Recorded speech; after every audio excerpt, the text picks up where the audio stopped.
Welcome everybody to Keys to the Kingdom. I'm Marissa. Shabbat Shalom. I hope you all are having a wonderful Shabbat.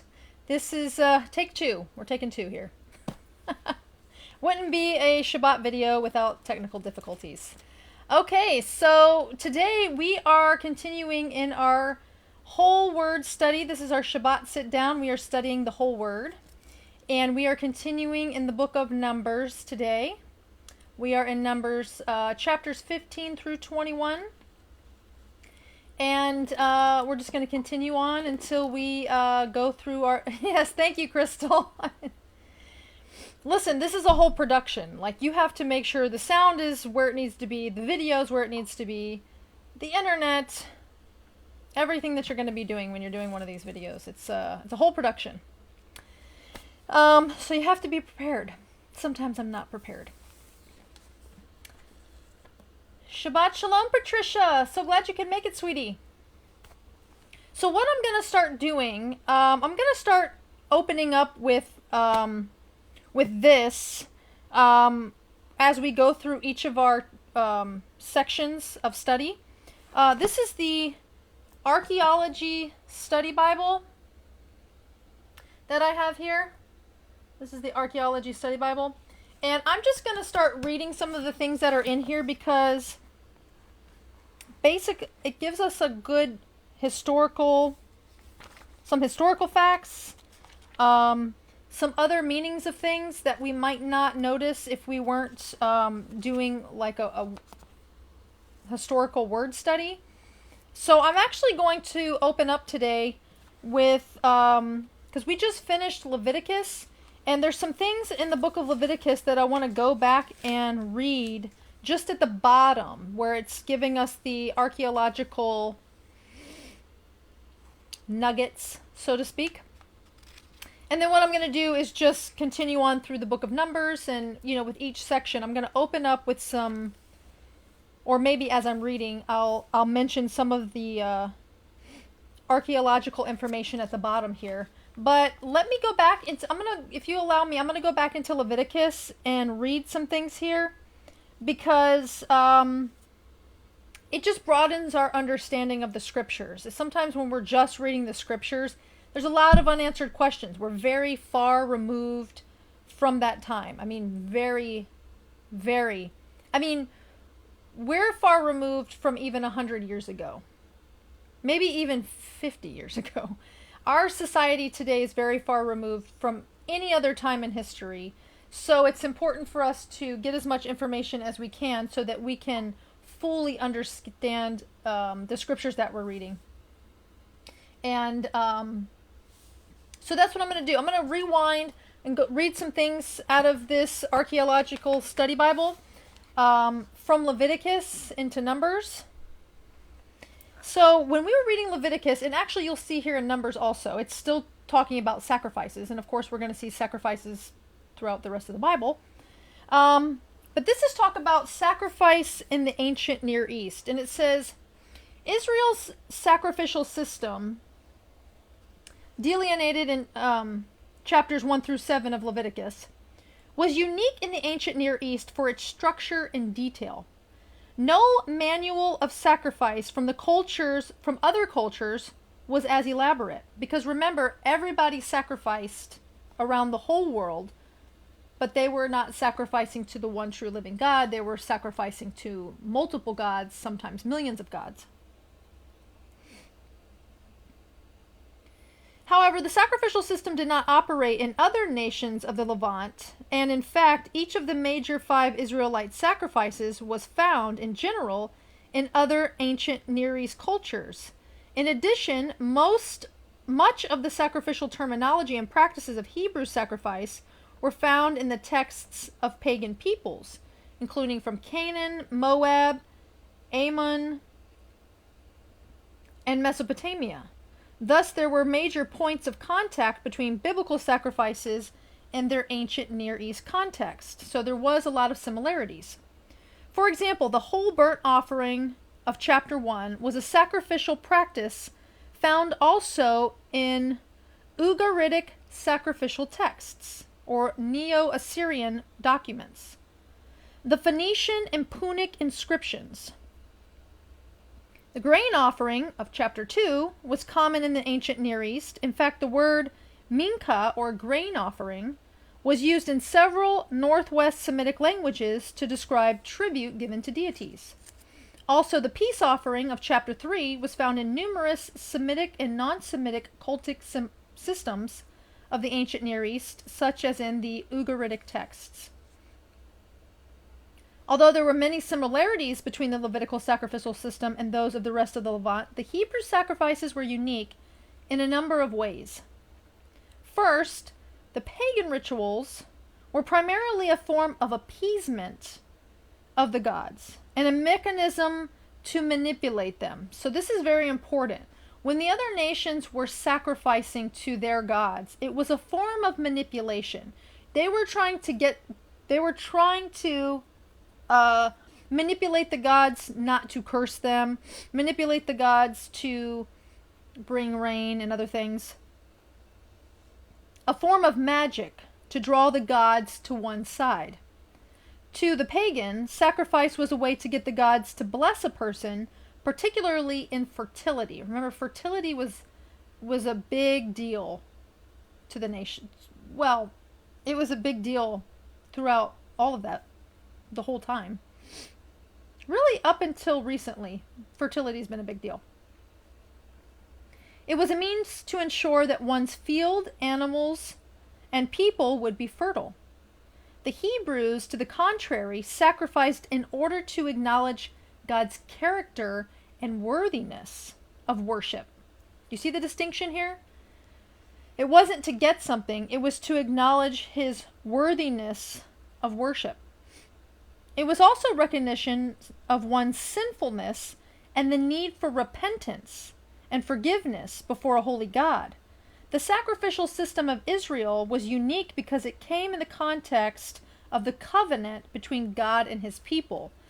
None of the surrounding nations were sacrificing as a means to repent and to turn from their sins. Being that they did not have the Torah, they did not have a legal document telling them what sin was. And then it says,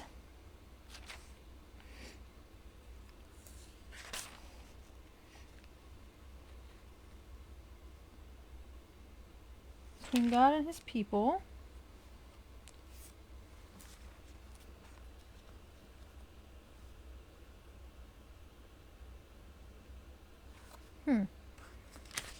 hold on a second.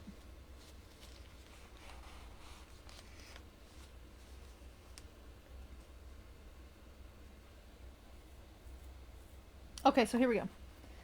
So Leviticus is a series of manuals of worship for the people of God. The opening section is a manual for sacrifice for all the people.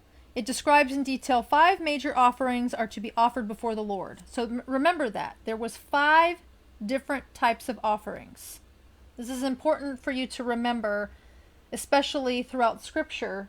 There was 5 types of offerings. Such reference documents are known throughout the ancient world. Tariff documents from Carthage and elsewhere from as early as 5th century BC were concerned with the amounts to be paid to priests who officiate over sacrifices and the amount to be kept for worshippers.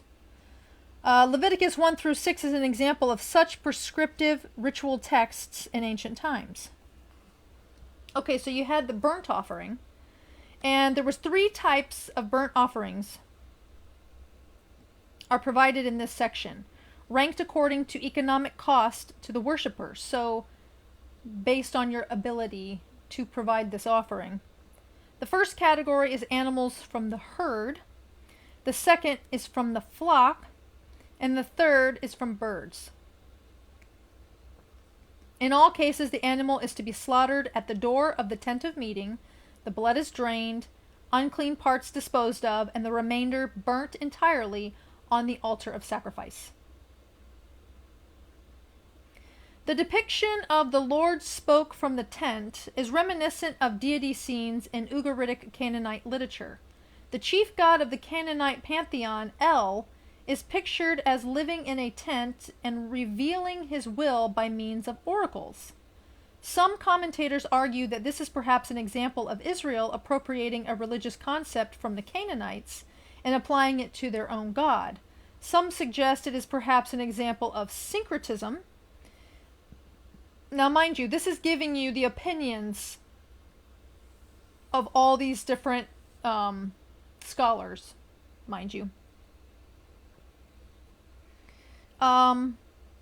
It may in reality be a polemic against Canaanite religion. El is a fictional figure who does not live in a tent or reveal his word. Only the true God can do such things. Okay, let me see here. Regarding he shall lay his hand. Some commentators believe this act is an example of transference of guilt or uncleanliness from the person to the animal. Because remember, they were supposed to lay their hands on the animal that they were going to sacrifice for sin. This concept is well known in the ancient Near East. For example, the Hittite ritual of Tunawi describes the transfer of fertility from a cow to a human by laying on the hands of the cow's horns. Interesting.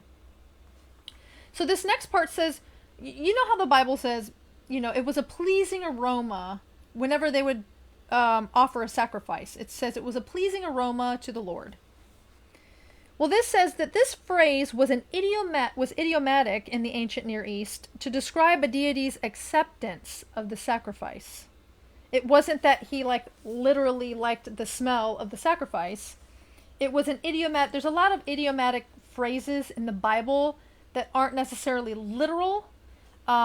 It's just an idiomatic expression. So to say that it was a pleasing aroma to God means that he was satisfied and accepted the sacrifice. For example, in the Epic of Gilgamesh, the hero of the flood named Utnapishtim offered sacrifices to the gods after disembarking from the ship. In response, the gods smelled the savor. The gods smelled the sweet savor. That's an actual quote from the book of the Epic of Gilgamesh. Thus, the idea of a pleasing aroma means that the Hebrew god was pleased with the sacrifice that was carried out appropriately. Okay, so now regarding the grain offering. In contrast to the burnt offering of chapter 1, the priest would burn only a portion of the grain offering on the altar. Most of the sacrifice was given to the priests for their sustenance. Because remember, these sacrifices, sorry, I'm going to put this down a little bit, were also to provide the priests, all of the priests and the Levites, with their sustenance. This is how they got their food, because remember, their portion was God. The grain offering was given for various purposes and could be offered throughout the year, often accompanied by a burnt or a peace offering. Some grain offerings were prepared by being baked in the oven.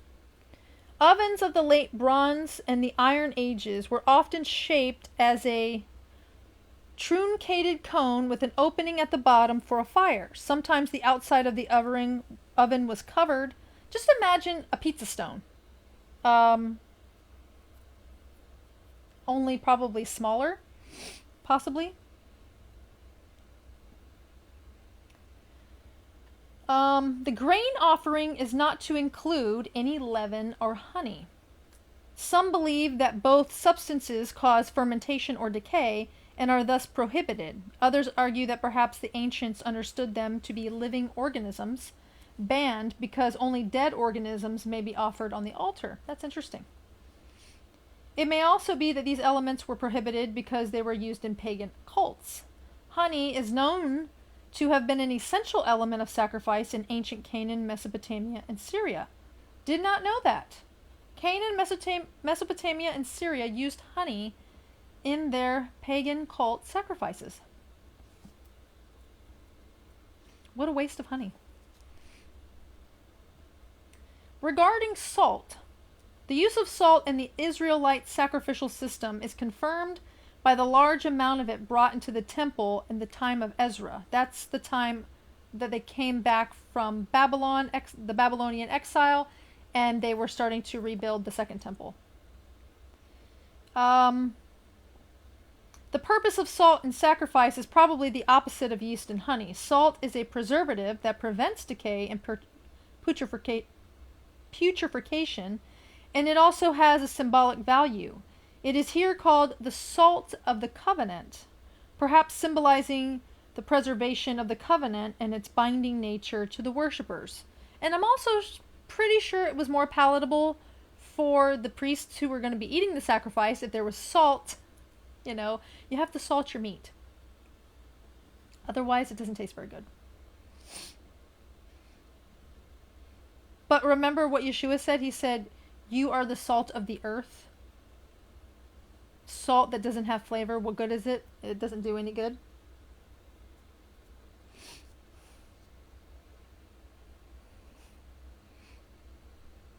Okay, so the peace offering. Such offerings were first seen in the Old Testament in Exodus 20:24, where one was offered at the covenant ratification ceremony at Mount Sinai. They were often used in the covenant ritual, but not exclusively so, being also used for thanksgiving and fellowship.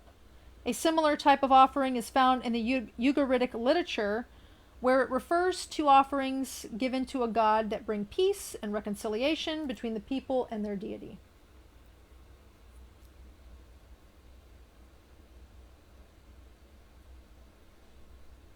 So this is interesting.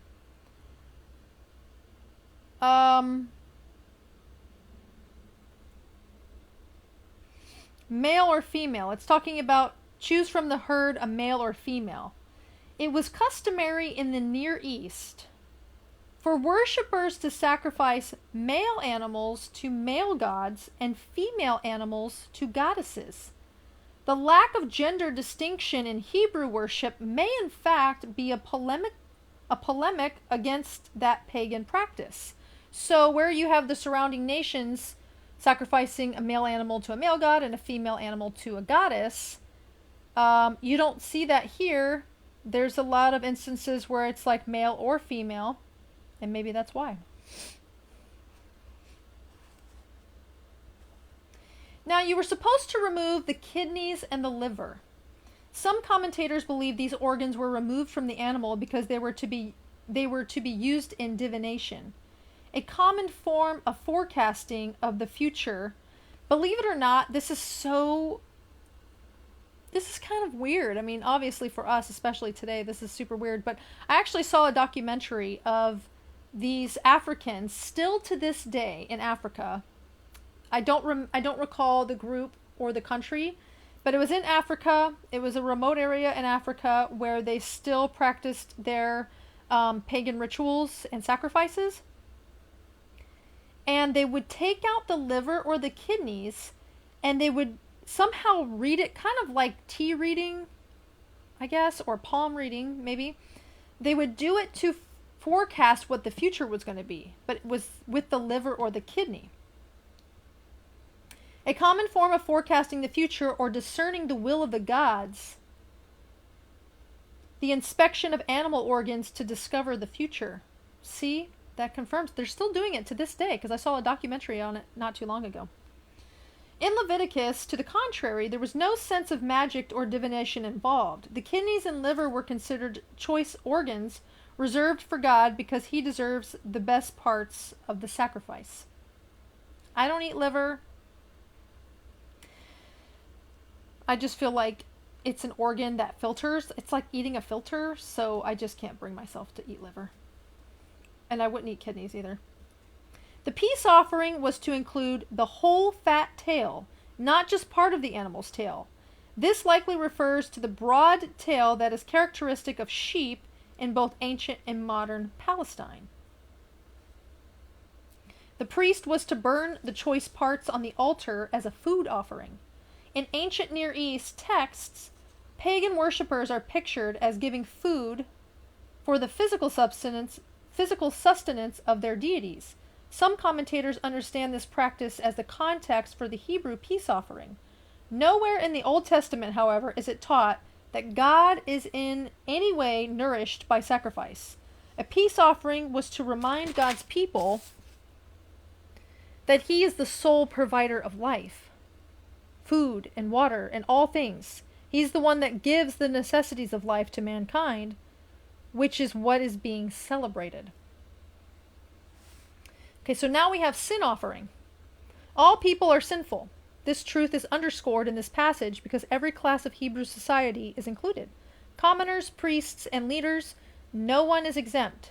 Sin needed to be dealt with, and thus God established a detailed system of sacrifice to do so. Now this is talking about the veil. Remember, there was a veil between the holy place and the most holy place. The Hebrew word for veil is used in the Old Testament exclusively for the hanging curtain in front of the most holy place in the tabernacle. The word derives from the Akkadian paraku, or to shut off or to shut out, suggesting that the purpose of the veil was like a keep out sign to separate the most holy place from the holy place in the tabernacle.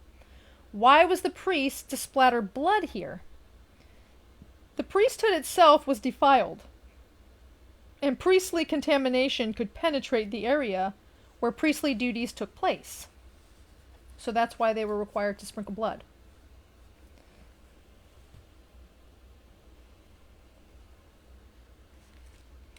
The dung of the animal was to be disposed of outside the camp. Literally, this ought to be translated as waste parts.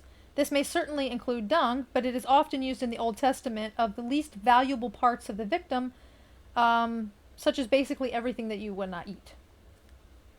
The Hebrew word for atonement is often understood to signify that one's sins have been covered by the blood of the sin offering.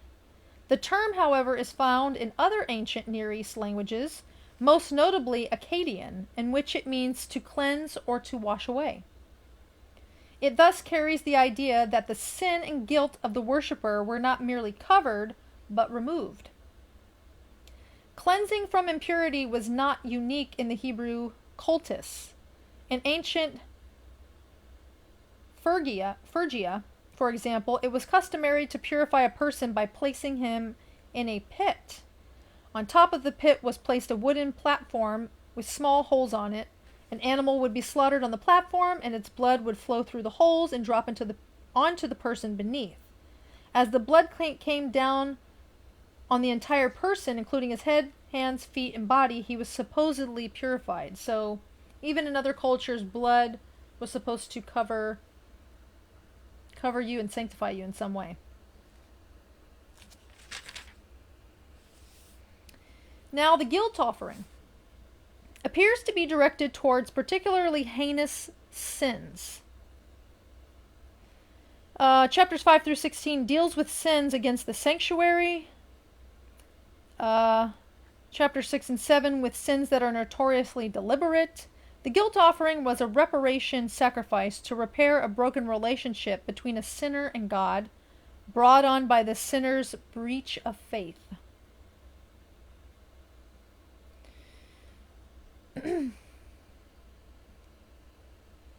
Let's see here.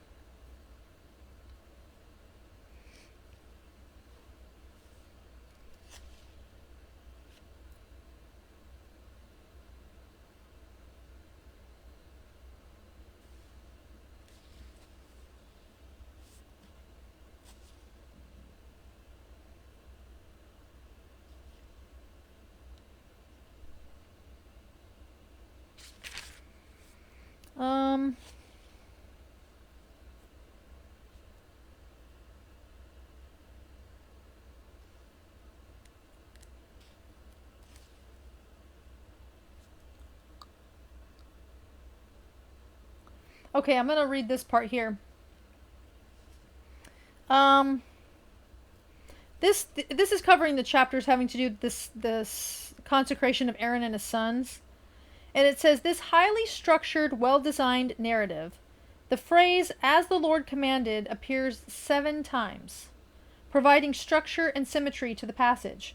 The 7-fold layout indicates that the close of the chapter that at the close of the chapter, the installation of the priesthood is complete. Remember, 7 is the number for completion, perfection.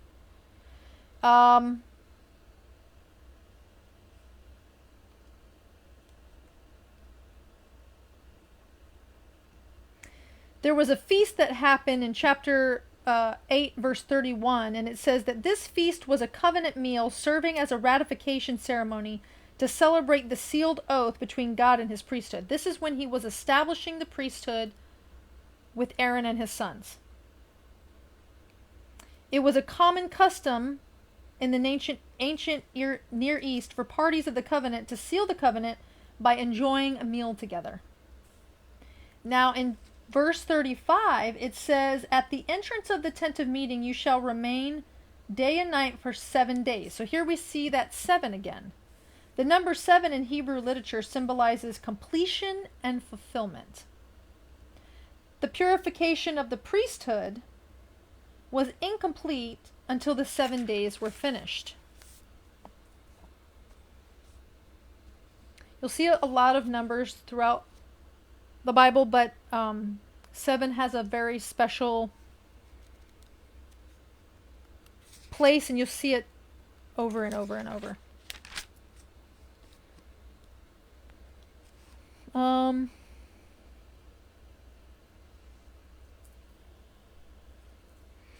Early Jewish commentators underscore the irony of Aaron's first sacrifice being a bull calf. Aaron had made a golden calf for Israel to worship in idolatry. The Jerusalem Targum comments that he now sacrificed a bull calf at Sinai so that Satan may not accuse you concerning the calf you made at Horeb. Aaron was not allowed to forget his sin. You'll see that God does nothing by accident. It's all very purposeful.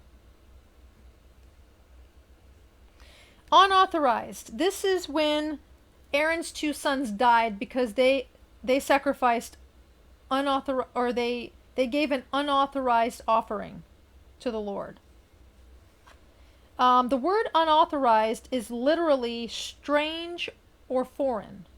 The term is used in the Old Testament of aliens or non-Hebrews. This suggests that perhaps Nadab and Abihu were guilty of introducing some aspect of pagan ritual into the worship of the Lord, which wouldn't be surprising since Aaron built the golden calf and they had come out of Egypt, so they still had a lot of Egyptianness in them and everything that entailed worshiping of gods coming out of Egypt. They still had a lot of that influence.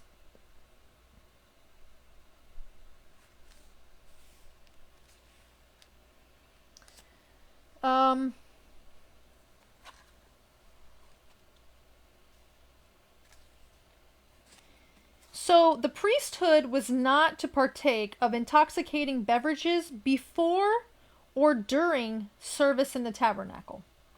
Some commentators argue that this prohibition was polemic against Canaanite cultic practice in which intoxicating drink was employed. So apparently that was part of the rituals of these pagan nations, was to use intoxicating beverages. It was perhaps a further polemic against common mourning practices of the ancient Near East, in which mourners sought consolation through drunkenness.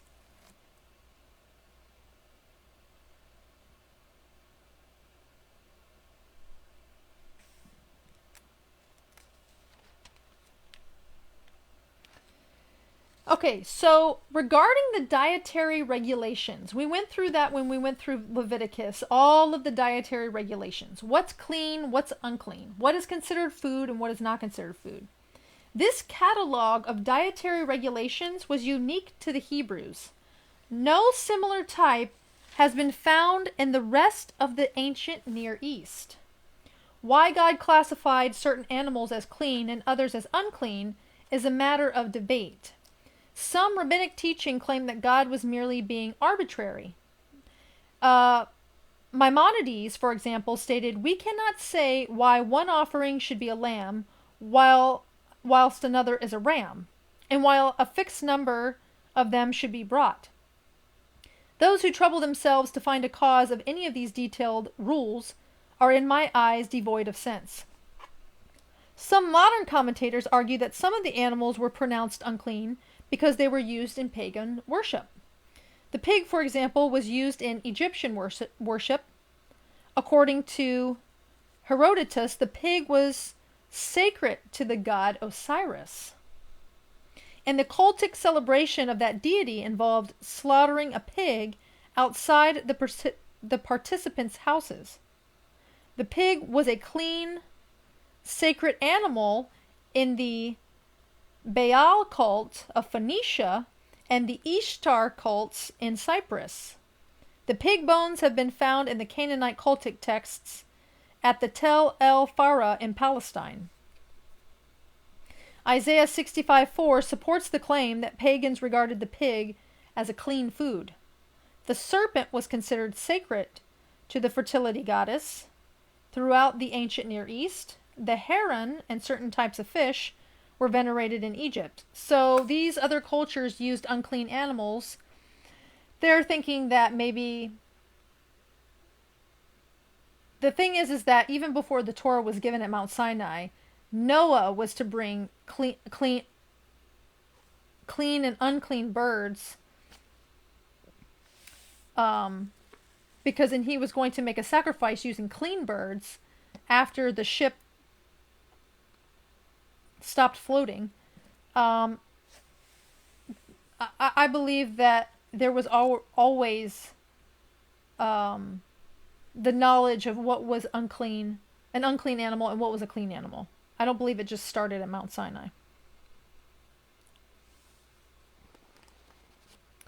Okay, let's see here.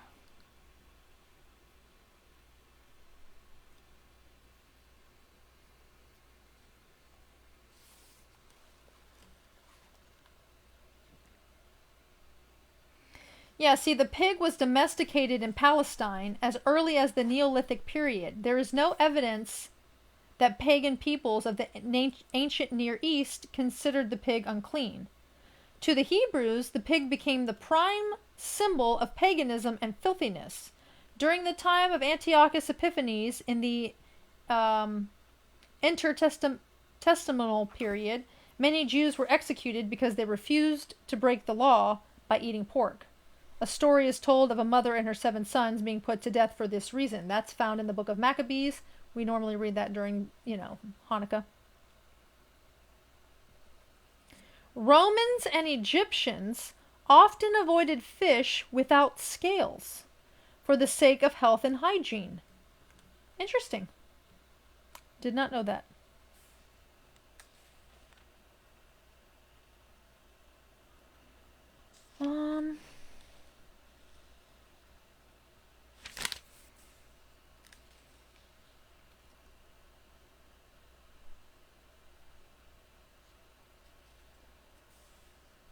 I'm not going to read all of it, otherwise I'm going to run over on time. We're already 34 minutes in, so let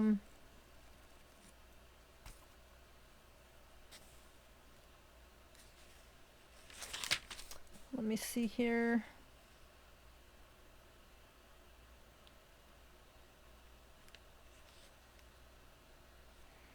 The term translated, speaking of leprosy, leprous disease is generic and may refer to things such as fungus, mold, mildew, or dry rot.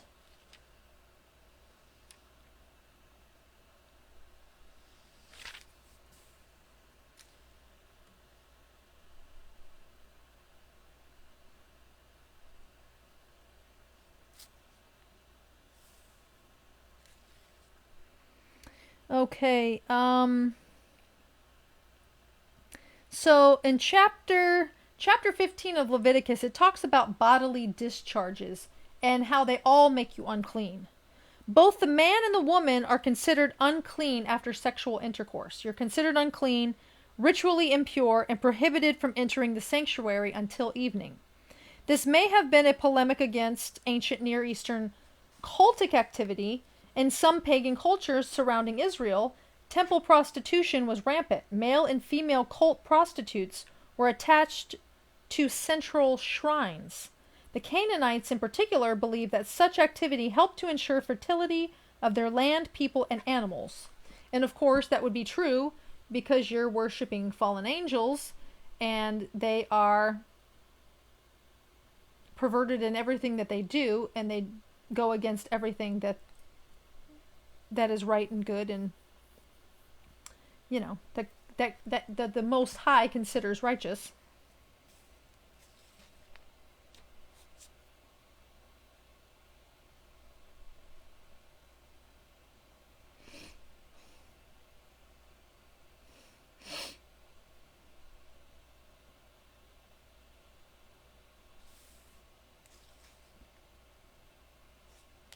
So this is interesting. When the high priest officiated on the Day of Atonement, remember that was the one day out of the year that he would go into the Holy of Holies, he was required to wear special priestly garments, simpler vestments of white linen rather than finely adorned garments with an ephod breastplate made of expensive metals and set with gems. The Jerusalem Targum includes that there was no gold on the high priest's garments that day so that no one would be reminded of the golden calf.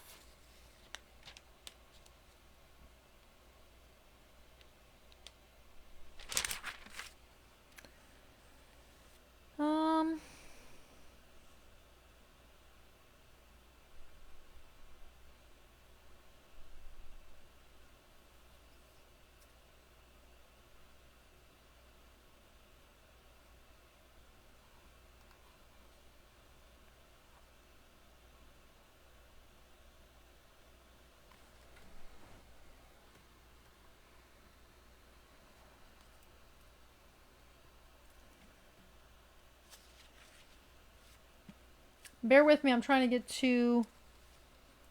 get us back up to Numbers.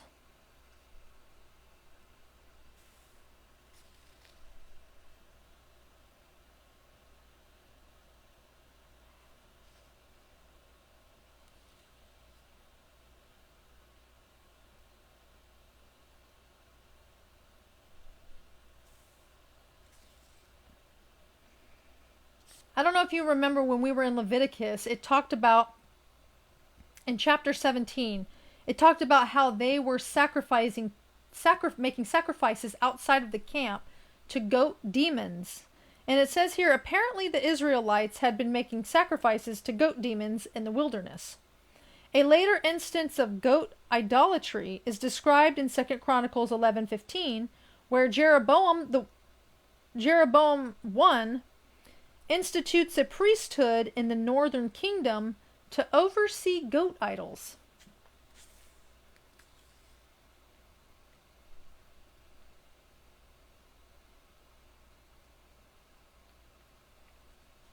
Let's see here. The eating and drinking of blood appears to have been a common practice in ancient societies. The eating and drinking of blood was common among the nations around them.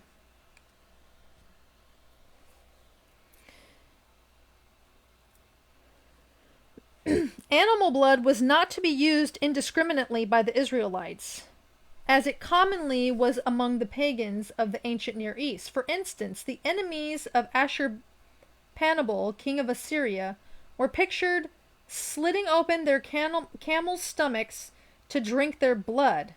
Israel, to the contrary, was prohibited from using blood in any way they wished. Ugh, God. Oh, my Lord.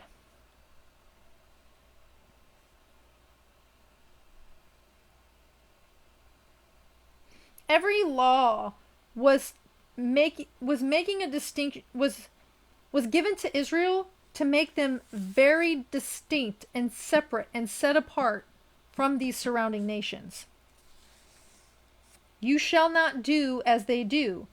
The command is clear. Israel was to act differently than the Egyptians and the Canaanites in the area of sexuality. The pagan peoples of the ancient Near East were notorious for indiscriminate promiscuity. The Hittites, for example, allowed incest and bestiality in certain cases. The Canaanites and others promoted temple prostitution in their fertility worship. Certain people groups in Mesopotamia permitted commercial prostitution. Israel was to be different in this realm, and they were to be called holy.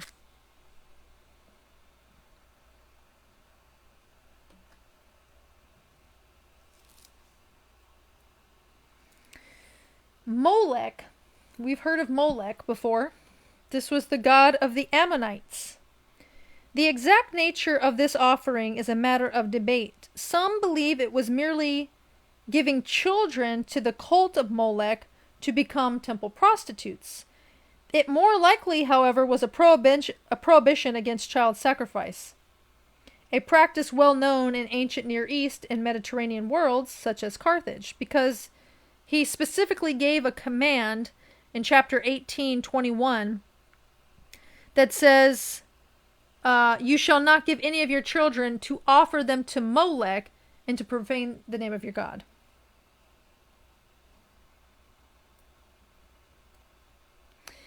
And then in verse 22 of 18, it says, it's talking about, how it talks about homosexuality.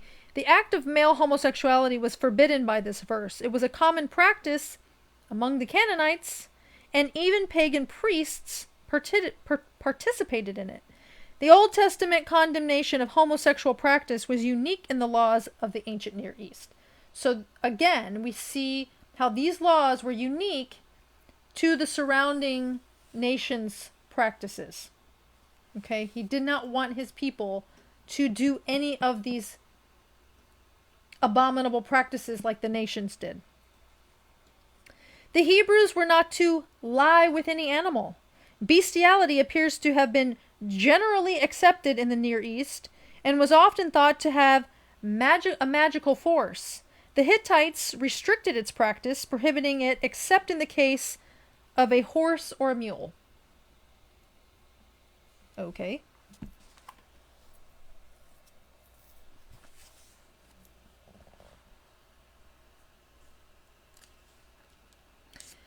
Regarding child sacrifice, numerous ancient societies have a history of human and child sacrifice.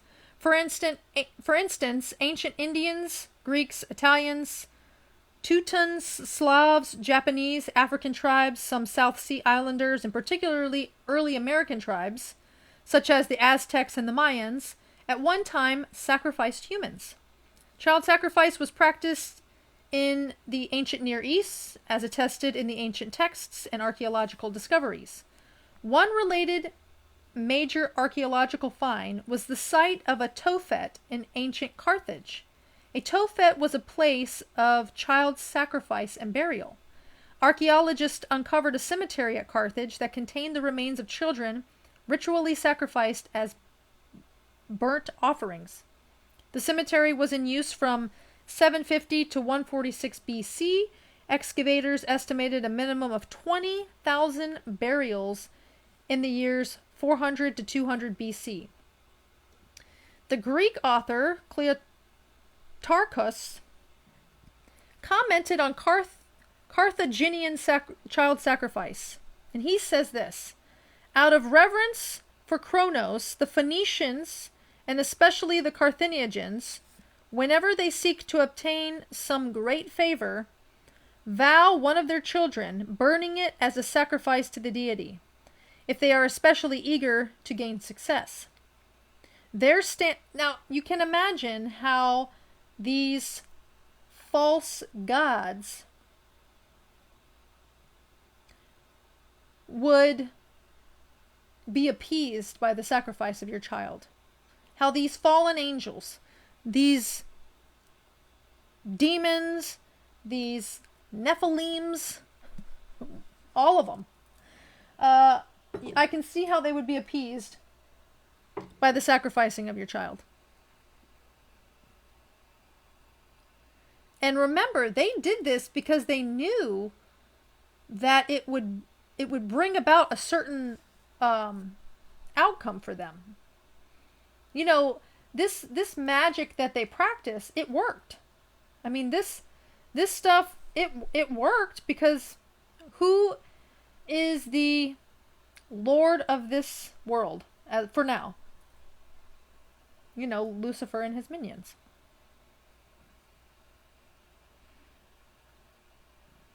There stands in their midst a bronze statue of Kronos, its hands extended over a bronze brazier, the flames of which engulf the child.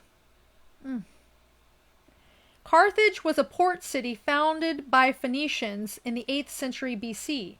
Residing on the northern border of Israel, the Phoenicians had constant contact with Hebrews. God often warned Israel not to practice child sacrifice as their neighbors did. Yet due to Phoenician and Canaanite influence, the people succumbed to this barbaric practice. The Israelites were specifically prohibited from offering their children as sacrifices to the Ammonite god Molech. Some scholars argue that this was actually not child sacrifice, but rather some form of dedicatory rite, such as cult prostitution at the pagan temple. Evidence does not support this interpretation. One purpose of child sacrifice was to merit the gods' favor. For example, if one wanted many crops, an offering of crops had to be given. If one desired many children, a child sacrifice had to be presented. Child sacrifice may have also been piacular, I don't know what that word means, used to divert or dispel evil. Excavations of Canaanite towns have revealed child skeletons that served as foundation deposits for houses. These perhaps were sacrifices to keep malicious and malignant enemies away from the house and its inhabitants. Child sacrifice was simply a way of manipulating the deities and their magic. Oh, that's horrifying.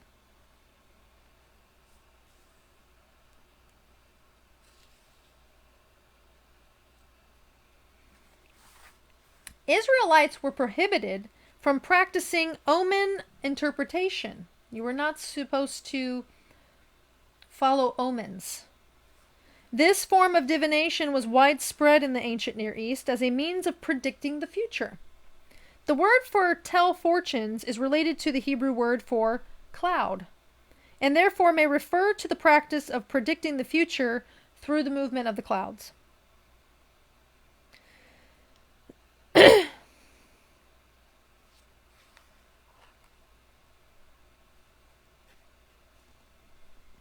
Now, in Leviticus chapter 19, verses 27 and 28, where it talks about you're not to round off your hair or make edges of your beard. You shall not make any cuts on your body for the dead or tattoo yourselves. It says that these practices were pagan mourning rites, particularly among Canaanites. Ancient Near Eastern worshippers also bore marks on their bodies, such as tattoos, as signs of devotion to a particular deity. So you'll see here, well, we still see it today, that a lot of people typically will get tattoos after somebody passes. They'll mark themselves with tattoos, usually in memory of somebody who's passed. And these were practices of the nations. These were not the practices of Israel.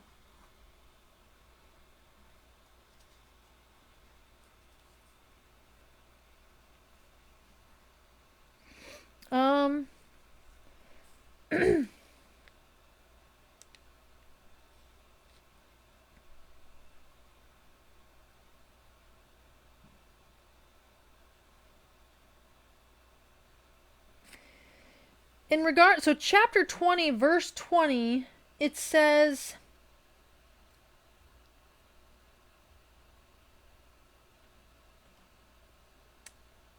is it 20 verse 20?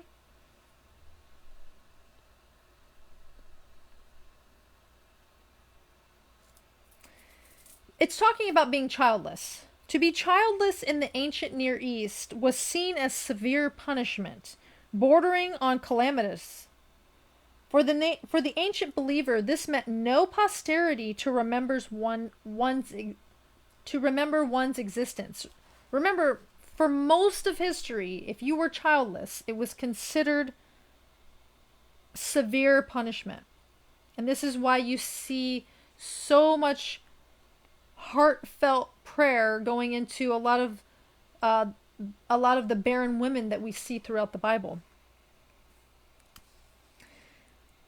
A land flowing with milk and honey. This was a common idiom for the land of Canaan in the Old Testament and the rest of the ancient Near East.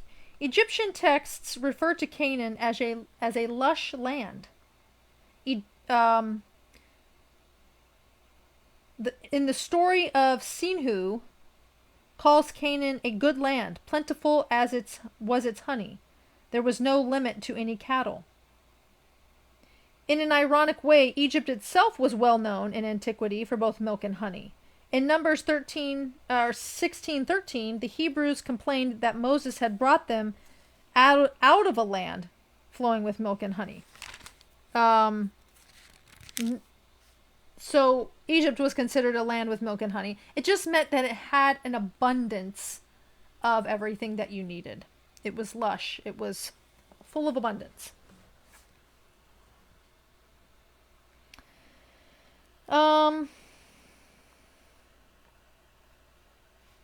During the Second Temple period, the temple scroll from Qumran makes reference to priests' banishment from the temple because of physical blemishes.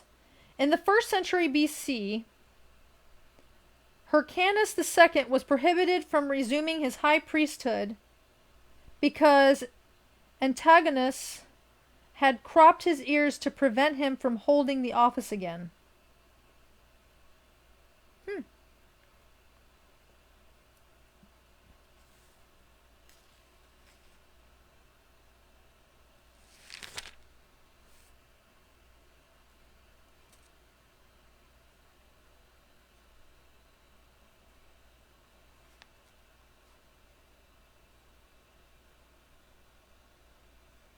Okay, let's see here.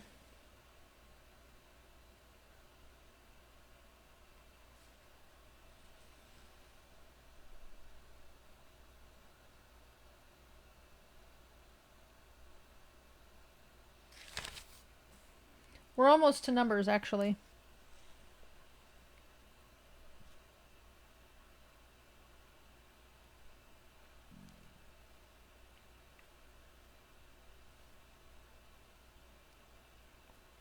Of course, we talked about the land resting every 7 years.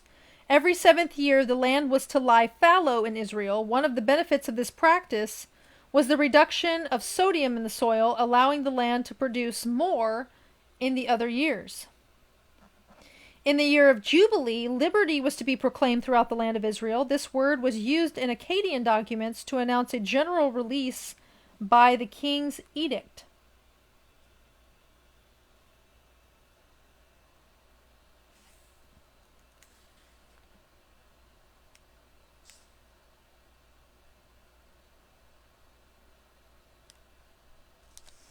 So I thought this was very interesting. About a year or a year and a half ago, I did a video and I introduced this concept from this book written by Andrew Hoy, I believe is his name. And the concept was, because he basically took all of the instructions for building the tabernacle, all of the materials that you would need, and then all of the instructions for actually putting the tabernacle together. And he is a structural engineer. So being a structural engineer, he was like, wait a minute. If I do this and I'm trying to build, because we've always seen pictures of the tabernacle being a rectangle. He's like, well, if I'm going to make it a rectangle, I'm going to have to add material. And God's word says you should not add to my word. You cannot do not take away from my word. So based on his structural engineering experience and the instructions given in the Torah for building the tabernacle, when he put it together, the only way that it would work without him having to add any other materials, because based on the model that we have today, you have to add material that's not given in the list of materials in the Torah. He said, the only way that I can render this and make it to where I'm not adding anything is if it's a circle and it ended up being a large dome. Large domed circle. Well, I was reading this the other day and I came across this in this archaeology study Bible. Down here, this is regarding Leviticus chapter 25, verse 31, and it just says villages. But here it says the term villages derives from a term meaning circular. In other words, the Hebrew word that's used there for villages derives from a term meaning circular, and therefore may reflect the original shape of the Israelite encampments in the wilderness. And I was like, no way. That's so weird, because I guarantee you they're not thinking that the tabernacle was circular. But based on their research for this archaeological study Bible, villages derives from a term meaning circular and therefore may reflect the original shape of the Israelite encampments in the wilderness. I just thought that was so interesting. I'm just going to say this. Take it with a grain of salt. But isn't it interesting that if indeed the tabernacle was circular and it looked like a huge dome in the wilderness, okay? Just think about this for a second. And remember, he gave Moses instructions saying, you're going to make this just like a copy of what you see in the heavenlies. And if it's true that as above, so below, it really starts to tie in with the cosmological model that we on this channel have been ascribing to, on this page have been ascribing to, which is the flat earth enclosed, domed enclosure, which is the firmament. And then you have the preceding levels of heavens right above the firmament. And it looks just like a circular dome. Just throwing that out there for you to think about. Okay, let's see here. I hope you don't mind. We're going to run over today, but this is interesting stuff and I want to get us caught up. But, yeah, so,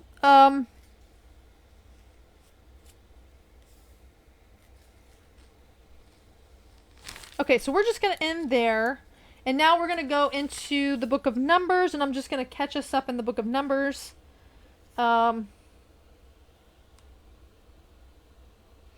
Okay, so this is talking about, now when we read the first chapter of Numbers, it was talking about them taking a census. And it said, within ancient Near Eastern literature, including the Old Testament, a census had a variety of purposes. It was used to count the population for the purpose of taxation. It was employed to allocate the number of workers to serve in the central sanctuary, or to fund the temple itself. Perhaps its most important use in antiquity was as a military registration for conscription.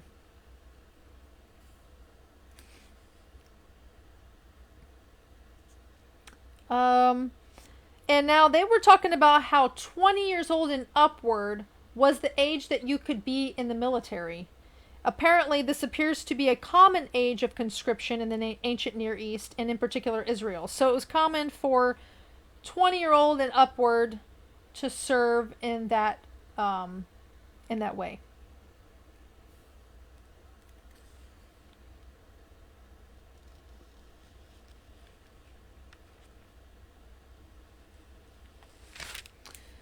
Okay, let's see here.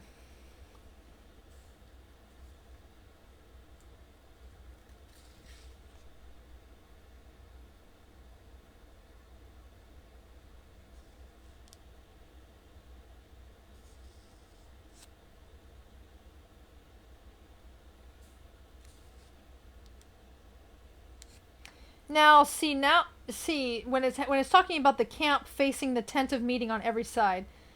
Now it's saying that the formation of Israel in their encampment was rectangular, with the tabernacle in the center of the camp and 3 tribes on each side. That's that picture that I showed you, how you had you had 3 tribes to the north, 3 to the east, 3 to the south, and 3 to the west, and then you had the Levites and the priests surrounding the tabernacle. However, that can still be done if it was a circular large dome as well. You would have the Levites surrounding it, and then yeah, you could still have 4 sides. Just like a compass. A compass is round, and you still have north, south, and east and west. So it's still possible with a circle.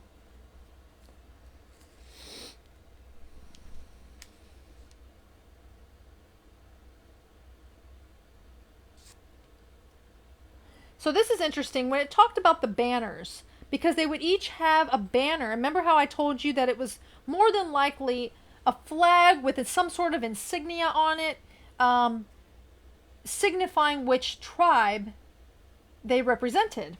And it says here banners. These were emblems for each tribe of Israel that were carried on standards.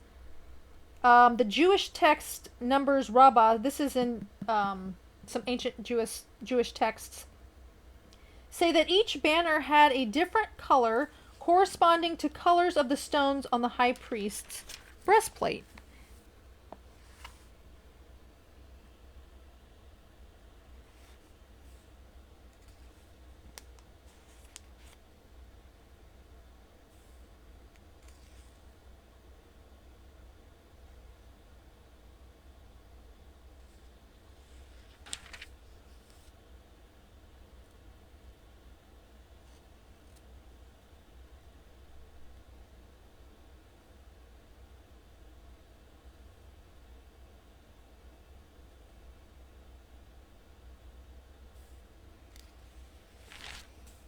We're almost there, guys.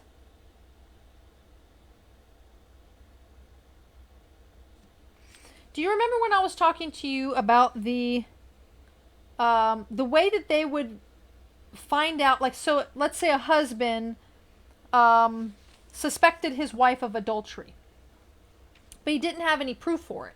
And remember how it talked about her, basically they would get this ash and mix it with this water, and she would have to drink it, and if her stomach swole and burst, obviously, she was guilty, and if nothing happened to her, she was innocent.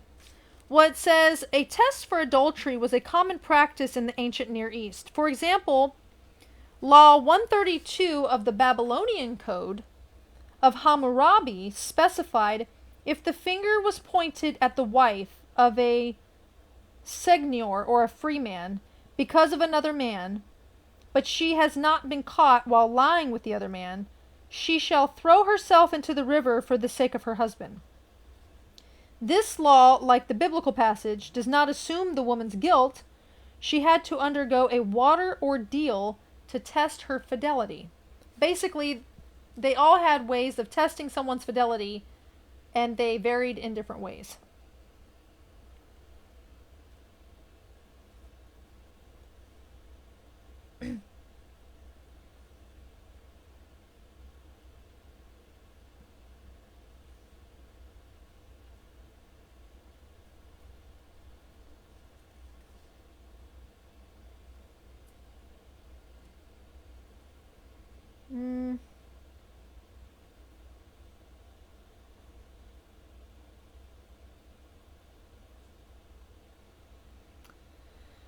Okay.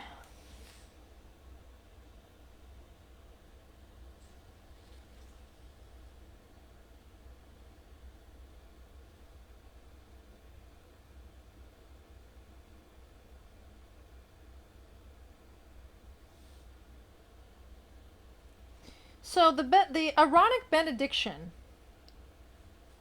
that says, "The Lord bless you and keep you. May the Lord make his face to shine upon you and be gracious unto you. May the Lord lift up his countenance upon you and give you his peace." When it says to make his face shine upon you, a common ancient Near Eastern idiom means requesting a God's favor.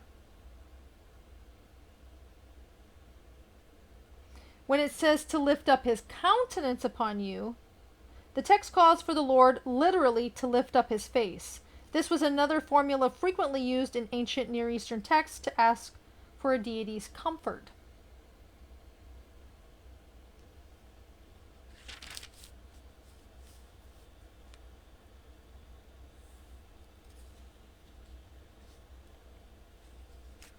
Okay, I'm going to stop right there, and I'll start reading more of this in our next video. But let's go ahead and get into Numbers. We're going to go through chapters 15 through 21 today in the book of Numbers. So I'm going to go ahead and put the scriptures up on the screen so you can follow along with me, okay?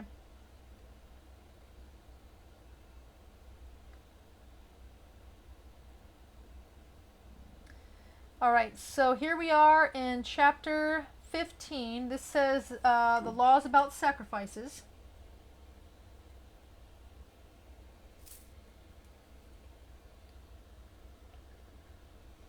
And again, Yahuwah spoke to Moses, saying, "Speak to Israel and say to them, when you enter the land..." Hold on. "When you enter the land I am giving you, where you will make your homes, and you are presenting a fire offering to Yahuwah, a burnt offering or a sacrifice to mark fulfilling a vow, a free will offering, or during Moedim, which are the feasts, to present a pleasing aroma to Yahuwah from the herd or from the flock. The one bringing the offering is to present a grain offering of 1/10 of an ephah of fine flour, mixed with 1/4 of a hin of oil. Now with each lamb for the burnt offering or sacrifice, you are to prepare 1/4 of a hin of wine as a drink offering. With a ram, you are to prepare 2/10 of an ephah of fine flour, mixed with 1/3 of hin of oil, and 1/3 of a hin of wine as a drink offering. You are to offer it as a pleasing aroma to Yahuwah.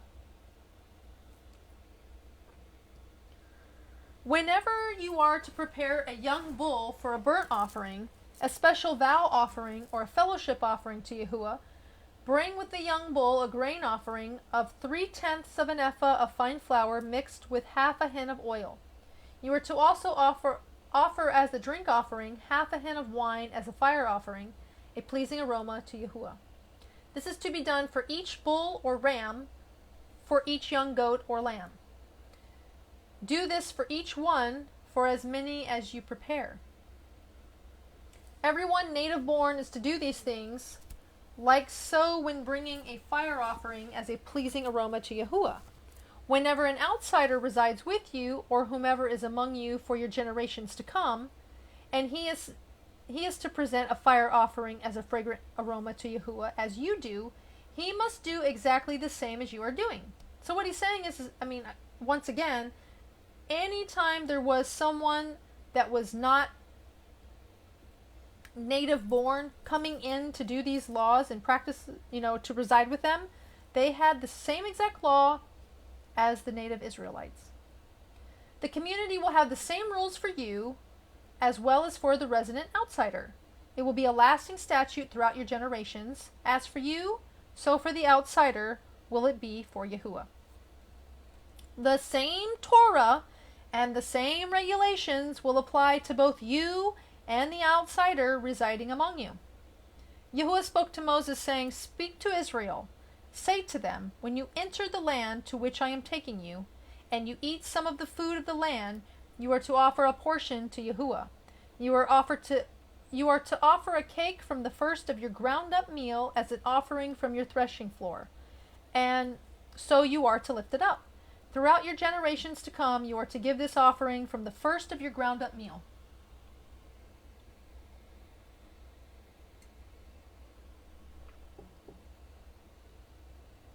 Now, these are the laws about unintentional sins. Don't let anyone tell you that, oh, sin is sin. We've all sinned. Yes, we've all sinned.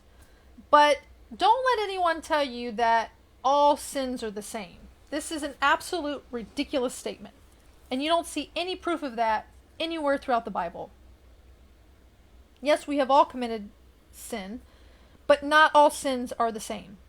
There's intentional sin, there's unintentional sin. There are sins that are more grave than others. I mean, this is just common sense today. If you murder somebody, that is a higher form of sin than you lying to somebody. And it does not require the same punishment. Okay? And we will see all throughout the word that these different sins had different repercussions.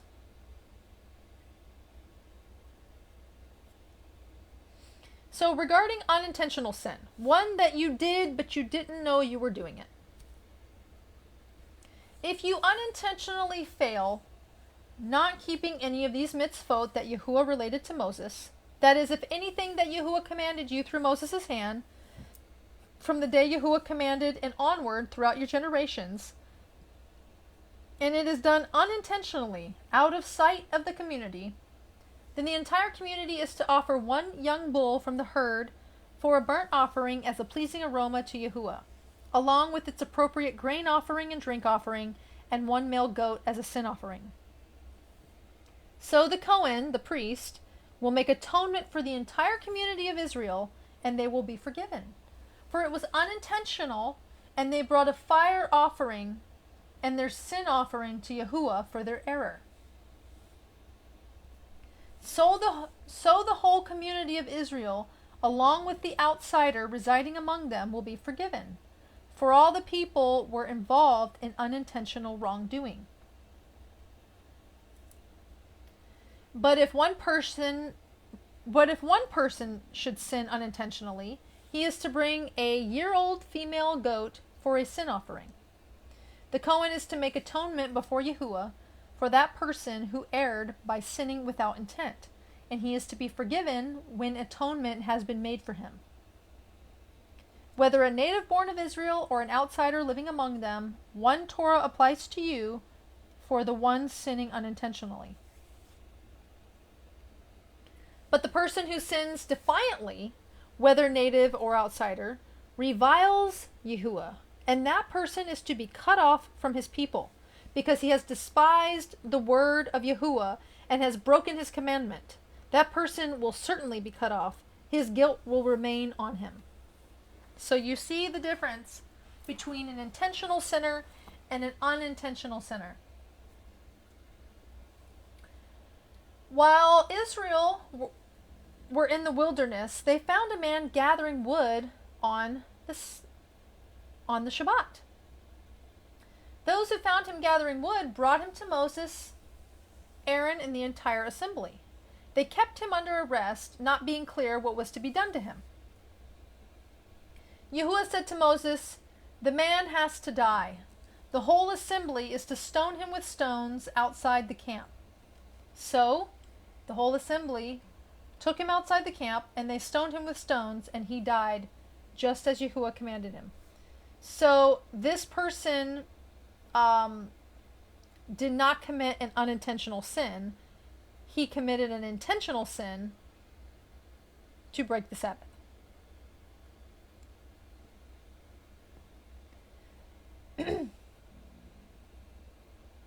Yahuwah spoke to Moses, saying, "Speak to Israel, say to them that they are to make for themselves tzitzits on the corners of their garments throughout their generations. They're to put a blue cord on each tzitzit. It will be your own tzitzit. So whenever you look at them, you will remember all the mitzvot of Yahuwah and do them, and not go spying out after your own hearts and your own eyes, prostituting yourselves. This way you will remember and obey all my mitzvot, and you will be holy to your God. I am Yahuwah your God. I brought you out of the land of Egypt to be your God. I am Yahuwah your God." So these are the fringes that they were commanded to make for themselves on the corners of their garments. And they were supposed to have a blue cord on each tzitzit. I'm sure you've probably seen these before.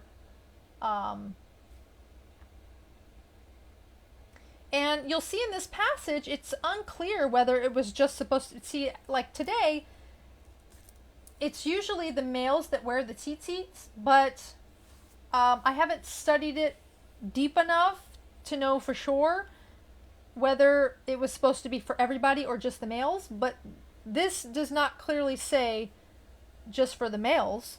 So it says speak to Israel. So it seems like all of Israel, according to this verse. Okay, chapter 16. Korah's rebellion. We all know the story of Korah, don't we? Now Korah, son of Esar, son of Kohath, son of Levi, and sons of Reuben, Danath and Abiram, sons of Eliab, and On, son of Peleth. So you have Korah, who is from the line of Kohath, which comes from Levi. Now that's one of the Levites that are around the tabernacle. And then you have these sons of Reuben,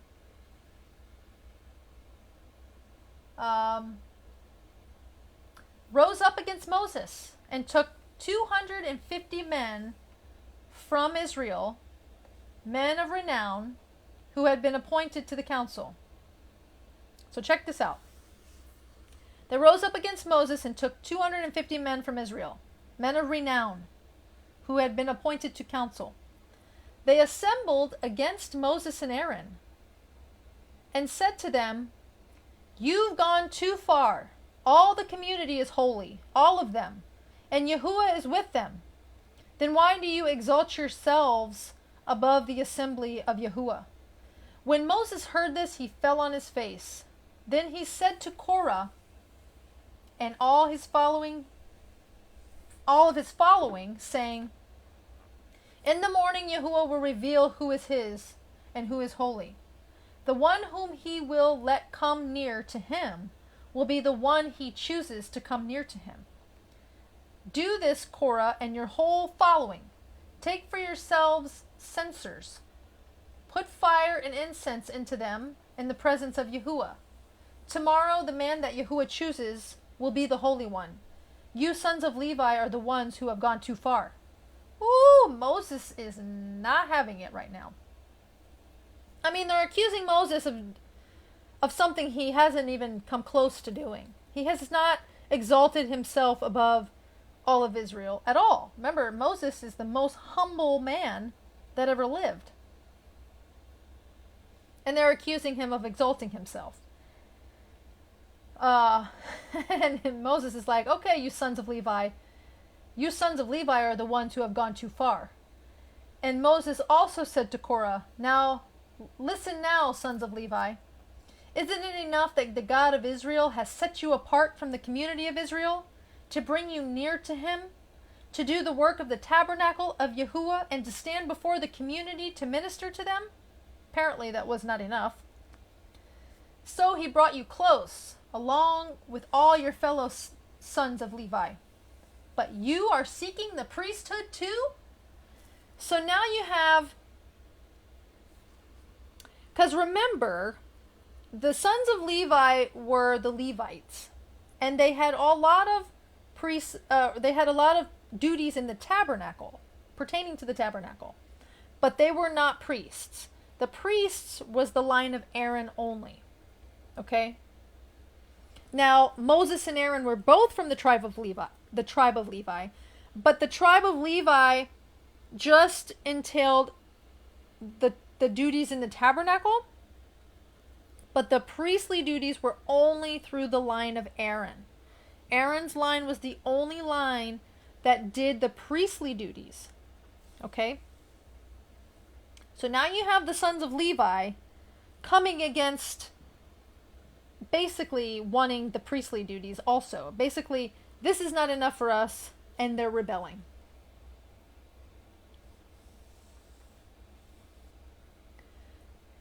So you're seeking the priestly duties too. Therefore you and all your following are banding together against Yahuwah. Who then is Aaron, that you are grumbling against him. Then Moses sent word to call Dathan and Abiram, sons of Eliab. But they said, we will not come. Isn't it enough that you brought us from a land flowing with milk and honey, only to kill us in the wilderness? See, this is the part that says, isn't it enough that you brought us from a land flowing with milk and honey, meaning Egypt, only to kill us in the wilderness? So you see that land flowing with milk and honey is an idiom, meaning an abundant country, an abundant land. And now you would lord it over us? What's more, you haven't brought us into a land flowing with milk and honey, or given us an inheritance of fields and vineyards. Would you now gouge out the eyes of those men? We won't come.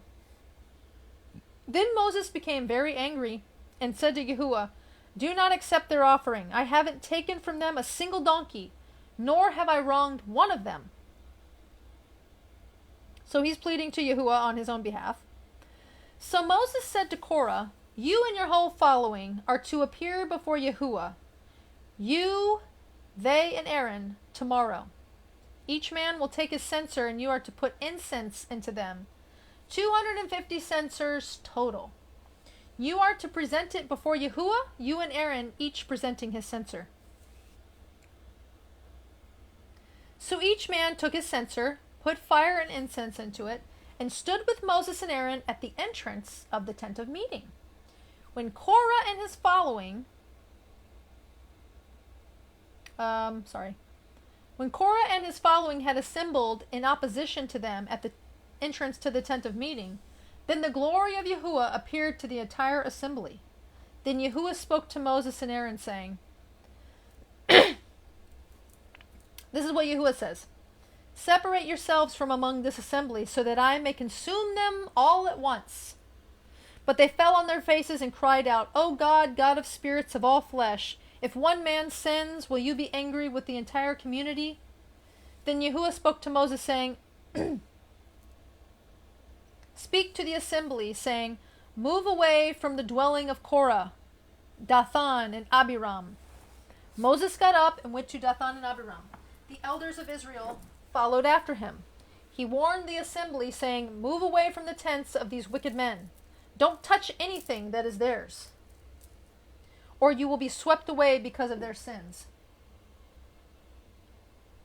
Yahuwah's not playing around, and neither is Moses.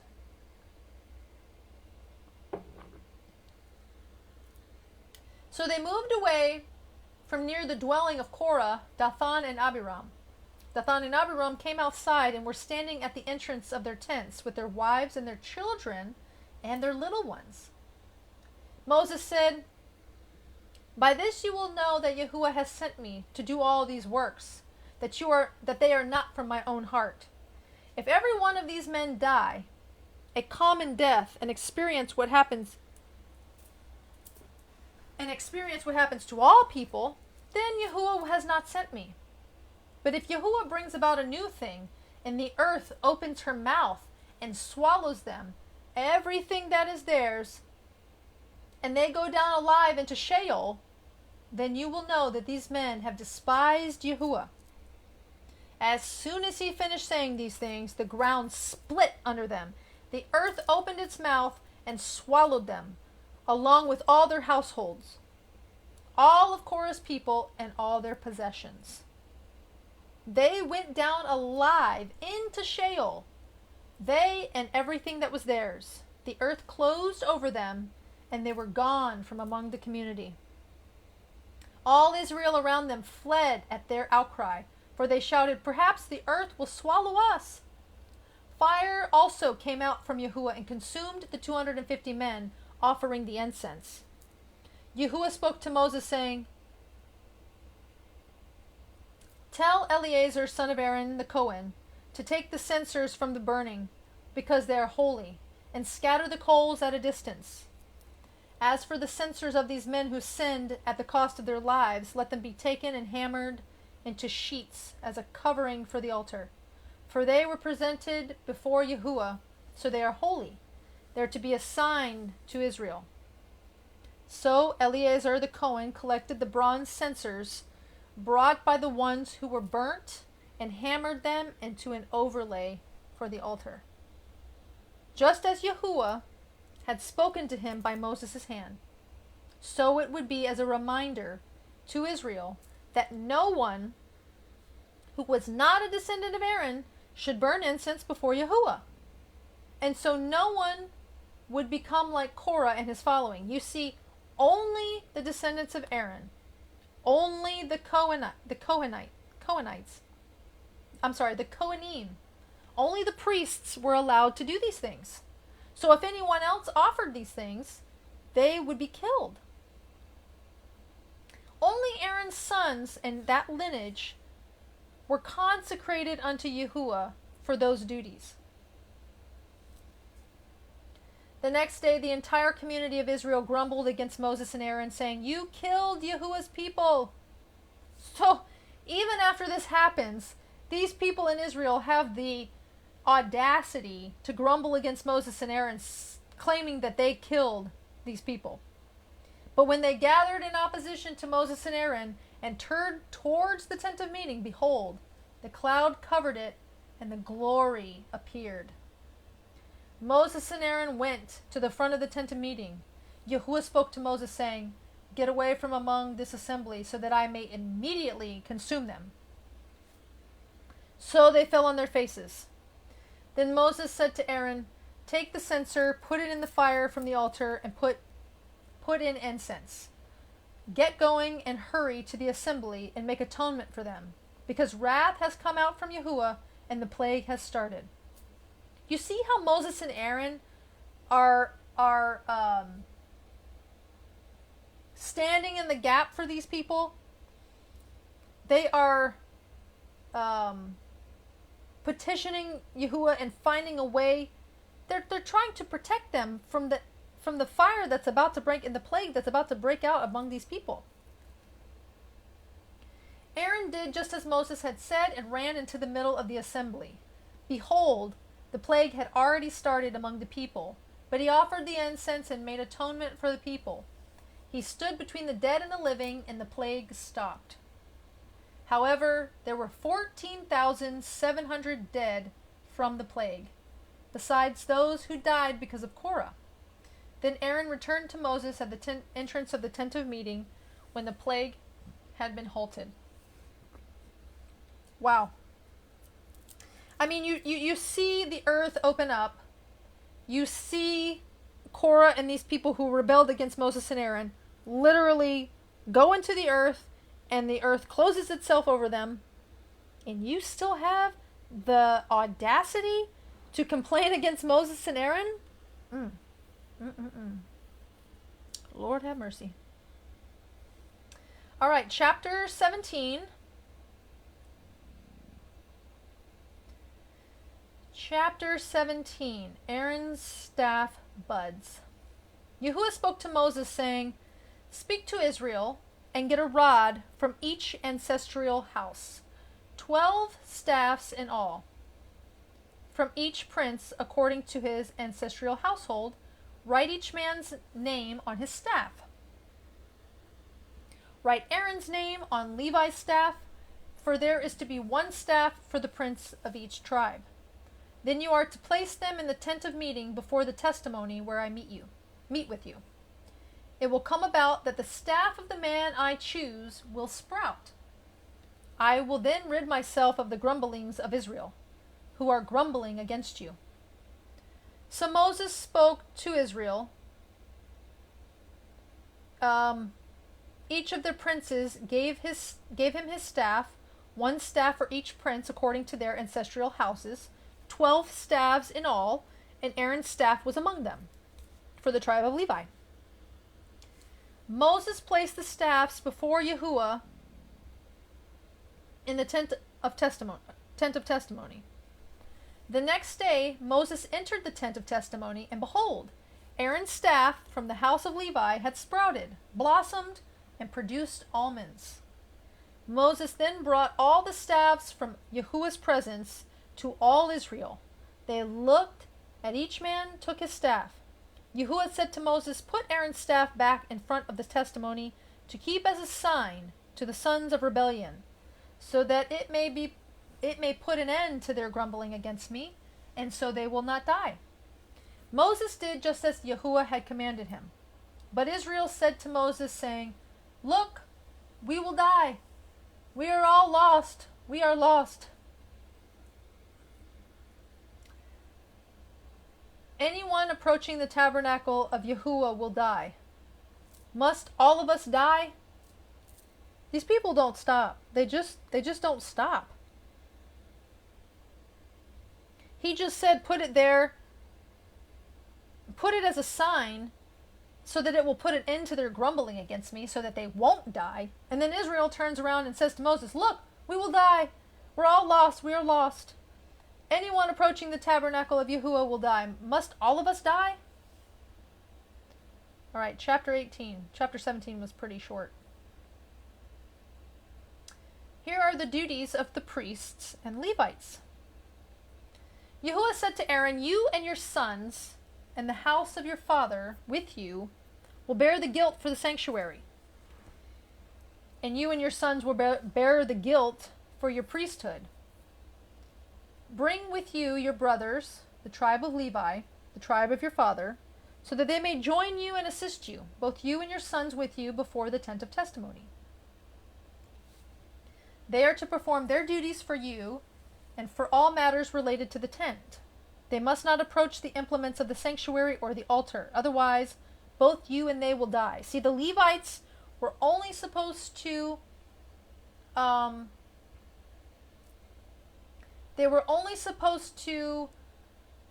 be in the tent of testimony doing their duties. They were not to approach the sanctuary or the altar. They are to team with you and attend to the tent of meeting for all the service of the tent, but no unauthorized person may intrude upon you.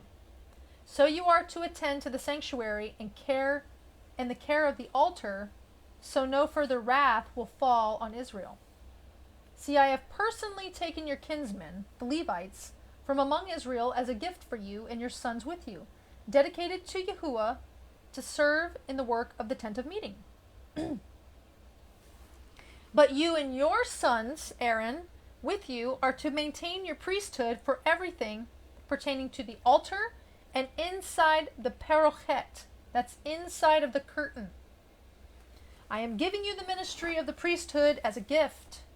Anyone unauthorized who approaches will die. Yahuwah then said to Aaron, See, I have given you charge over all my offerings. All the sacred things from Israel I have given you as set aside for you and your sons as a permanent share.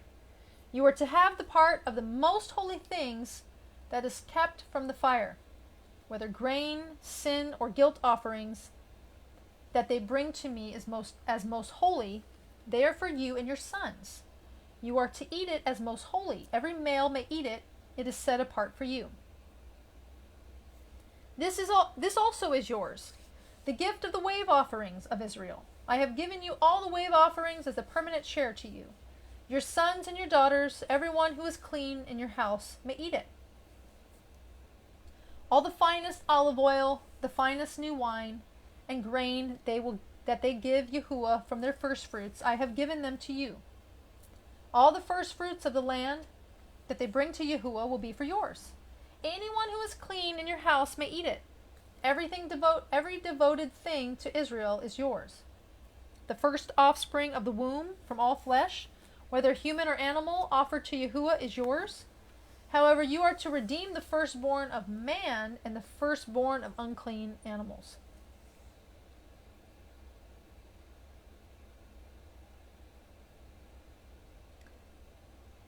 When they are a month old, you are to redeem them at the redemption price of 5 shekels of silver by the sanctuary shekel, or 12 gerahs. But the firstborn of the ox, sheep, or goat, you are not to redeem. They are holy. You are to sprinkle their blood on the altar, and their fat you are to burn as a fire offering, a pleasing aroma to Yahuwah. Their meat, the breast of the wave offering, and the right thigh is yours. Whatever is set aside from the holy offerings which Israel present to Yahuwah, I have given you, your sons and your daughters, with you as a permanent share. It is an everlasting covenant of salt before Yahuwah. You see that? We just read about that, about the salt. It's an everlasting covenant of salt before Yahuwah for you and your offspring. Yahuwah said to Aaron, you will have no inheritance in their land, nor share among them. I am your portion, and your share among Israel. See, I have given all the tithes to Israel, in Israel, to the sons of Levi, as an inheritance in return for all the work of the service they are doing in the tent of meeting. So all the tithes in Israel go to the sons of Levi for the service they're doing in the tent of meeting. From now on, Israel must never trespass the tent of meeting, or they will bear the consequences of their sin and die. The Levites will perform the service of the tent of meeting. They will bear the responsibility for their iniquity. It is a permanent ordinance throughout your generations. So among Israel, they are to receive no inheritance. So just remember, the tribe of Levi did not get an inheritance. Their inheritance was Yahuwah, the service in the tabernacle, and they received their sustenance from the offerings that were given to Yahuwah from the rest of the tribes of Israel.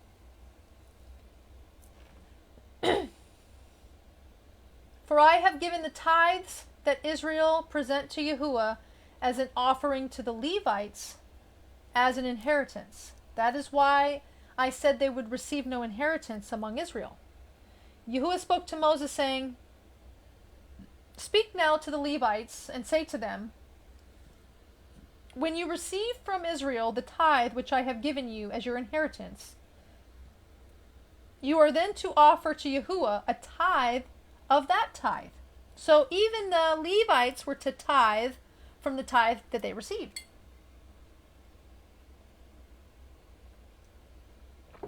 Your offering will be reckoned as a grain from the threshing floor or the fullness of the winepress. Thus you will also present an offering to Yahuwah from all your tithes that you receive from Israel, and from that you are to give Yahuwah's portion to Aaron, the Cohen. So, the Levites were receiving the tithes from Israel. This is not the same as the sin offering, the grain offerings, the guilt offering. None of the offerings. This is simply the tithe. They were given to the Levites, and the Levites were to give a portion of those tithes to Aaron. From all your gifts that you receive, you are to present the best and holiest from them as Yahuwah's portion. Say to them, when you present the best part, it will be reckoned to the Levites as the produce of the threshing floor and of the winepress. You and your household may eat it in any place. It is your wage for your service in the tent of meeting. In presenting the best part in this manner, you will bear no guilt in these matters. You will not defile the holy things of Israel, so you will not die. Okay, chapter 19. These are laws for purification. Yahuwah spoke to Moses and Aaron, saying, this is the statute of the Torah which Yahuwah commanded, saying, speak to Israel that they bring you a flawless red heifer, in which there is no blemish, and on which has never been a yoke. So it's never had a yoke put on it. Give her to Eleazar the Cohen. He will take her outside the camp and slaughter her in his presence. Then Eleazar the Cohen is to take some of the blood on his finger and sprinkle it 7 times towards the front of the tent of meeting. While watching, he is to burn the heifer, her hide, flesh, blood, and refuse. The Cohen is to take some cedar wood, hyssop, and scarlet wool and cast them into the midst of the burning heifer. Afterward, the Cohen is to wash his clothes and bathe his flesh with the water, and afterward he may come back into the camp. Still, the Cohen will be unclean until evening, because he's been messing with blood, he's still unclean until evening. Also, the one burning it is to wash his clothes and to bathe his flesh with water, and he will be unclean until evening. A clean man is to gather up the ashes of the heifer and put them in a clean place outside the camp. They are to be for the community of Israel and to use as water of purification from sin. The one who gathers the heifer's ashes is also to wash his clothes as well as be unclean until evening. It will be a permanent statute for Israel and for the outsider living among them. Whoever touches any dead body will be unclean for 7 days. He is to purify himself on the 3rd day and on the 7th day. Then he will be clean. But if he does not purify himself on the 3rd and 7th days, he will not be clean. Anyone touching the dead body of any man who does not purify himself defiles Yahuwah's tabernacle, and that person will be cut off from Israel. Because the cleansing water was not sprinkled on him, he is unclean, and his uncleanliness will remain on him.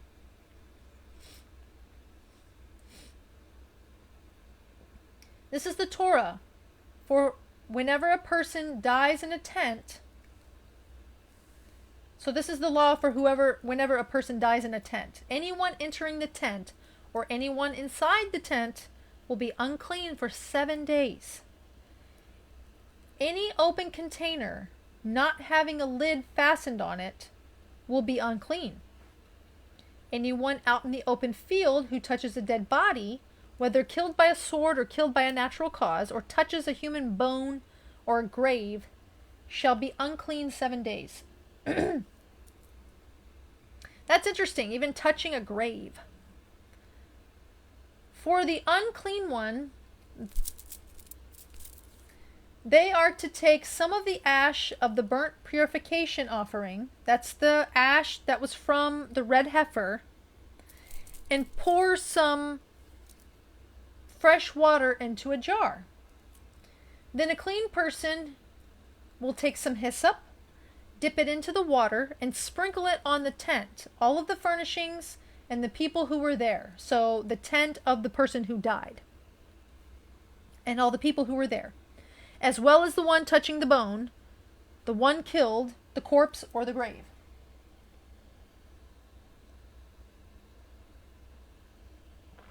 The clean person will sprinkle the unclean one on the 3rd and 7th days. He is to purify himself on the 7th day, and on the 7th day he is to wash his clothes and bathe himself in water, and at evening he will be clean. However, that man who is unclean, but does not purify himself, will be cut off from the community. He has defiled the sanctuary of Yahuwah, since the cleansing water was not sprinkled on him. He is unclean. This will be a permanent ordinance for them. The one sprinkling the cleansing water is also to wash his clothes, and anyone touching the cleansing water will be unclean until evening. Anything touched by an unclean person becomes unclean, and anyone touching it will be unclean until evening. All right, chapter 20. We see the death of Miriam. This is Moses and Aaron's sister. In the 1st month, okay, that's the month of Abib. In the 1st month, the entire community of Israel arrived at the wilderness of Zin. The people stayed at Kadesh. There Miriam died and was buried. Now there was no water for the community, so they assembled against Moses and Aaron. The people quarreled and asked Moses, saying, "If only we had died with when our brothers died before Yahuwah. Now why have you brought the entire community of Yahuwah into this wilderness for us and our livestock to die here?" So here they are complaining again. "Why have you brought us from Egypt to bring us to this evil place, a place without grain, fig, grapevine, or pomegranate, and there's no water to drink?" So Moses and Aaron went from before the assembly to the entrance of the tent of meeting and fell on their faces. Then the glory of Yahuwah appeared to them. Yahuwah spoke to Moses, saying, Take the staff and gather the assembly, you and your brother Aaron. Speak to the rock before their eyes. Now he said, speak to the rock before their eyes, and it will give out its water. Now, if you remember this correctly, this is where Moses kind of messes up here. He says, speak to the rock and it will give out its water. You will bring out the water from the rock and you will give the community something to drink along with their livestock. So Moses took the staff from before the presence of Yahuwah, just as he had commanded him. Moses and Aaron gathered the assembly in front of the rock. He said, listen now, you rebels. Must we bring you water from this rock? Then Moses raised his arm and struck the rock twice with the staff. Water gushed out in the community, and the community and its livestock drank. But Yahuwah said to Moses and Aaron, because you did not trust in me, so as to esteem me as holy in the eyes of Israel, therefore you will not bring this assembly into the land that I have given them. He told Moses and Aaron to speak to the rock to bring out the water. And Moses, being infuriated with the people, struck the rock. And Yahuwah saw that this was them not trusting in him, so as to esteem him as holy in the eyes of Israel. Therefore, they're not going to bring the assembly into the land. These are the waters of Meribah, where Israel contended with Moses, and where Yahuwah showed himself holy among them. Now, if you remember, see, this says here, Edom refuses passage. If you were with me on the video when we were reading the book of Jubilees, remember we just saw, we continued our Jubilee study in chapters 36 and then well into, some chapters of the 40s. We see how some things were filled in about what happened between Jacob and Esau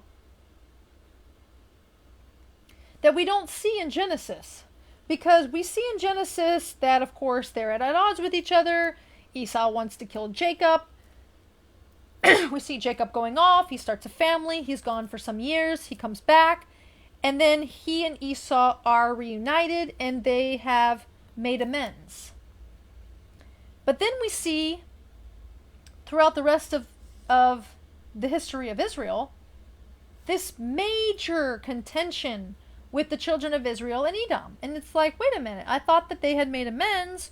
What happened to bring so much animosity between them that their descendants continued to hate the children of Israel? Well, hold on. My screen is sort of acting up here. Well, we see here, right here, we see here that Edom is not letting Israel pass through the land.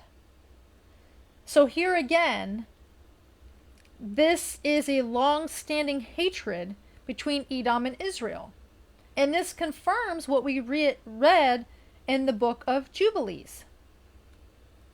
Now the children of Esau, which is later on called Edom, continue to have an extreme hatred for the children of Israel. Okay, so Moses sent messengers from Kadesh to the king of Edom. Okay, remember, that's the descendants of Esau. Thus says your brother Israel, you know all the hardship that came on us. Our forefathers went down to Egypt, so we lived there for a long time. The Egyptians mistreated us and our fathers. But we cried out to Yahuwah. He heard our cry, sent an angel, and brought us out of Egypt. See now, we are at Kadesh, a town on the frontier of your territory. Permit us to pass through your territory. We will not cross through any field or vineyard or drink water of any well, but we will travel on the king's highway. We will not deviate to the right or to the left until we have passed through your territory. All they wanted to do was pass through. But Edom says to him, you may not pass through me, or I will march out against you with the sword.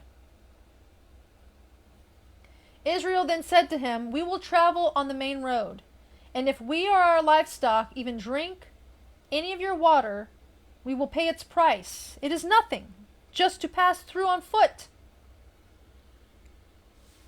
He answers again, you may not pass through. Yet Edom came out to oppose them with a large and well-armed people.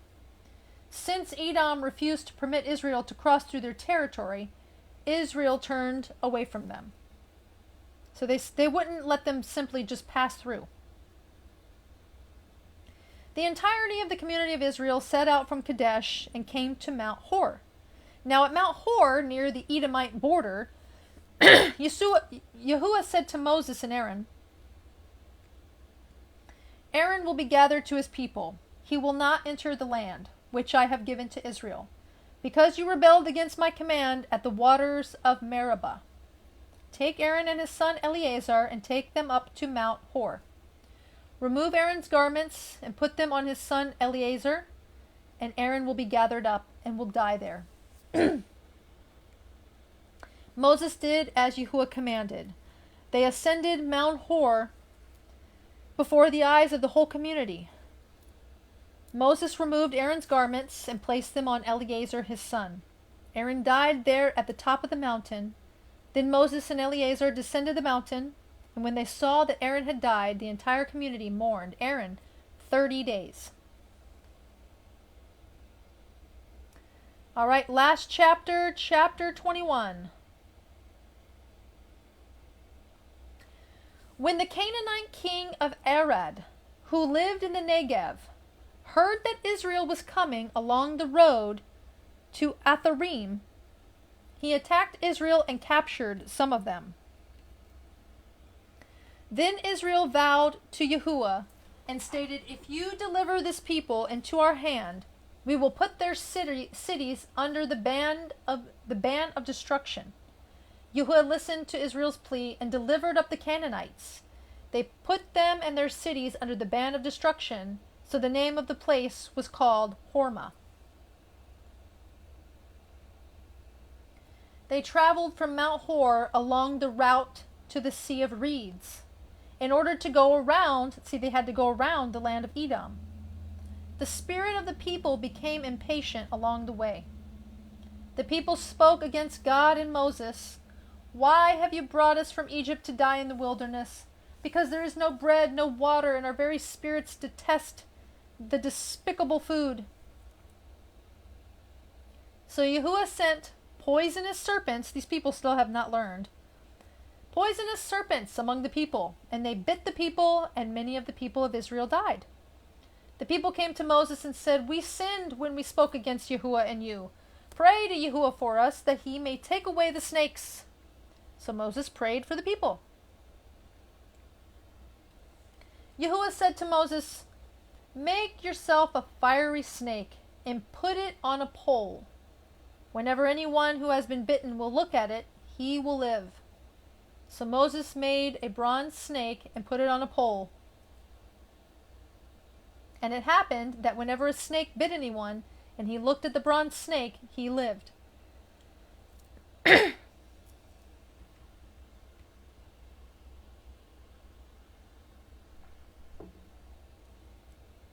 Israel moved on and encamped at Oboth. Then they set out from Oboth and camped in Ijah-Abrim, in the wilderness facing Moab towards the sunrise. From there they set out and encamped in the Wadi Zered. They set out from there and camped along the Arnon, which is in the wilderness extending to the Amorite territory. The Arnon is also the border between Moab and the Amorites. Therefore it is said in the book, see, here's another book that is mentioned that we don't have.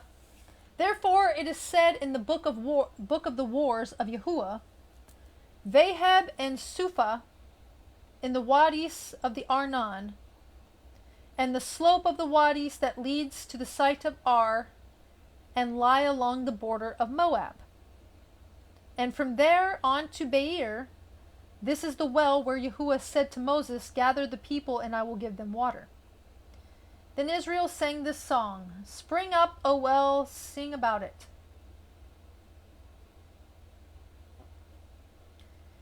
The well the princes dug, that the nobles of the people sank with their scepter and their staffs. From the wilderness they went on to Matana. From Matana they went on to Nahaliel, and from Nahaliel to Bamoth, and from Bamoth to the valley in the field of Moab, where the peak of the Pisgah overlooks the wasteland. Israel sent out messengers to King Sihon of the Amorites, saying, Permit us to pass through your land. We will not turn aside into field or vineyard, nor drink water from the wells. We will travel on the king's highway until we have passed through your territory. But Sihon would not let Israel pass through his territory.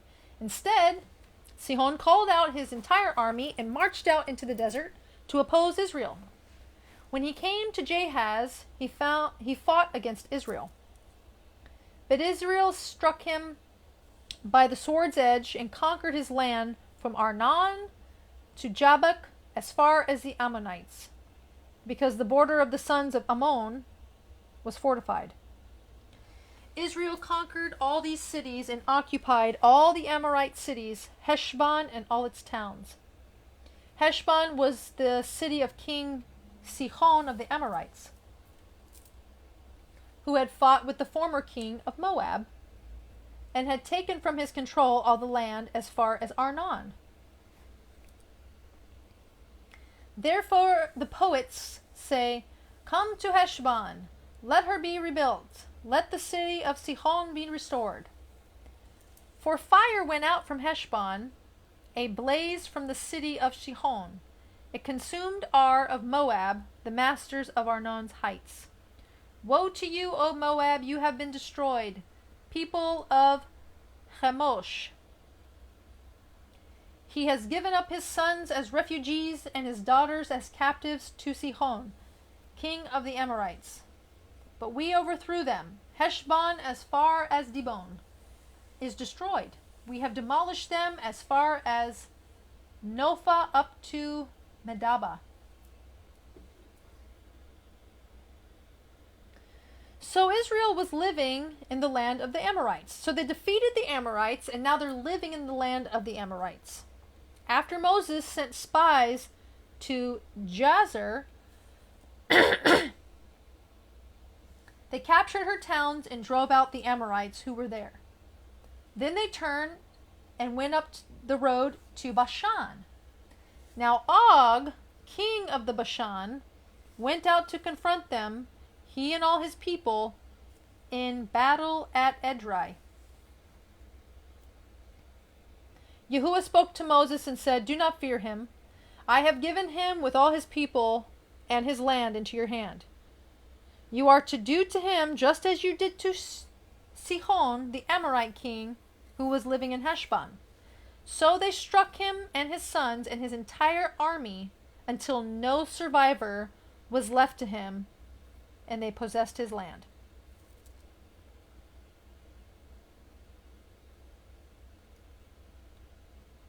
Hey Jessica, so glad you can make it, sweetie. We're just wrapping it up, but you can go back and watch the replay. Okay, there's so much. We covered a lot today. It was a lot.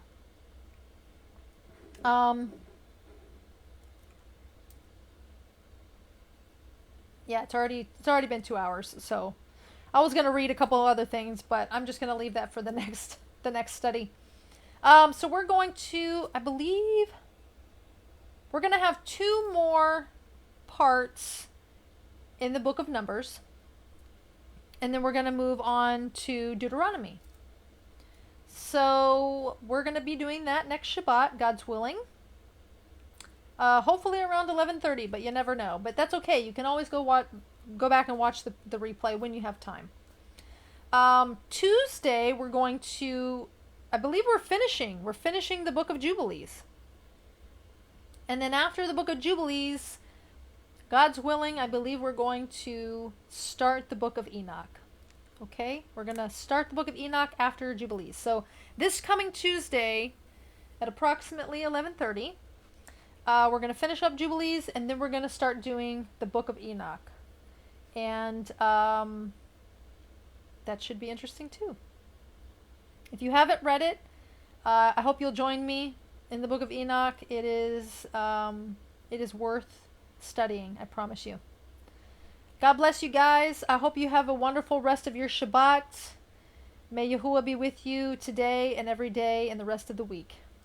God bless you, and I will see you on Tuesday. And Shabbat Shalom.